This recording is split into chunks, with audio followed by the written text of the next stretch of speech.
Century 21 et ses 915 agences immobilières au service de vos projets partout en France présentent Sud Radio Conseil de famille.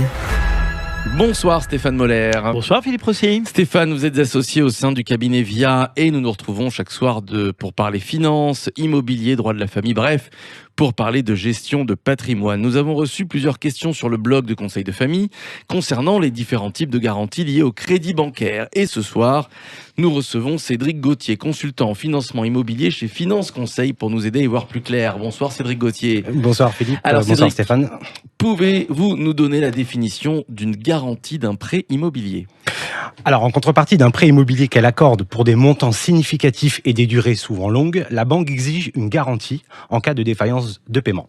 La garantie est apportée par la banque pour sécuriser le dossier de prêt qu'elle consent à un particulier. Cette garantie permet à la banque de récupérer les sommes prêtées en cas de défaillance de l'emprunteur. Et alors attention à ne oui. pas confondre assurance et garantie. Eh oui. Et alors justement Cédric, est-ce que vous pourriez nous expliquer la différence entre assurance et garantie ?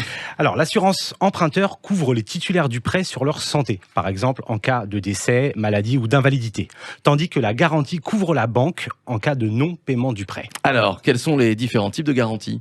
Alors, il existe différentes formes de garantie. La première est l'hypothèque ou l'IPPD. Elle permet à la banque, en cas d'impayé, de pouvoir saisir le bien immobilier et le vendre.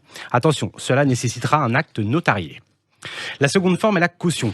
Cette fois-ci, un organisme se portera caution auprès de la banque. En cas d'impayé du prêt, c'est cet organisme en question qui se retournera contre les clients. Enfin, nous pouvons évoquer également le nantissement pour certains dossiers spécifiques. Il est question cette fois d'adosser un contrat d'épargne au prêt immobilier accepté par la banque. Mais dans la grande majorité des dossiers, la caution est privilégiée par les partenaires bancaires. Et pourquoi donc ? Pour deux raisons. La première est simple, la caution permet à la banque justement de se décharger du recouvrement de la dette en cas d'impayé des clients. La deuxième est financière, le coût d'une garantie caution est moins cher qu'une hypothèque classique in fine pour les clients. Alors Cédric, est-ce que vous pourriez nous donner le coût de cette mise en place de garantie pour un prêt immobilier ? Alors, il est difficile de vous annoncer un tarif car le coût de la garantie bancaire ou de l'hypothèque dépend avant tout du montant emprunté.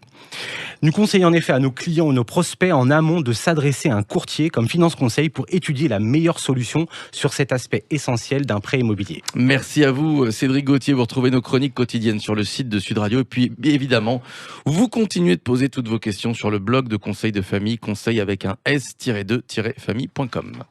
C'était Sud Radio Conseil de famille. avec Century 21 et ses 915 agences immobilières au service de vos projets partout en France.